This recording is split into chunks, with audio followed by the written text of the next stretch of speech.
ప్రియమైన దేవుని వల్లరా సువార్త ప్రకటించడం అనేది దేవుడు మనకిచ్చిన బాధ్యత.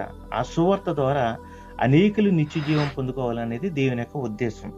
అపోస్తల కార్యములు 13వ అధ్యాయం 48వ వచనంలో ఈ విధంగా రాయబడింది. అన్యజనులు ఆ మాట విని సంతోషించి దేవుని వాక్యం మహిమపరిచిరి, మరియు నిత్య జీవమునకు నిర్ణయింపబడిన వారందరూ విశ్వసించిరి.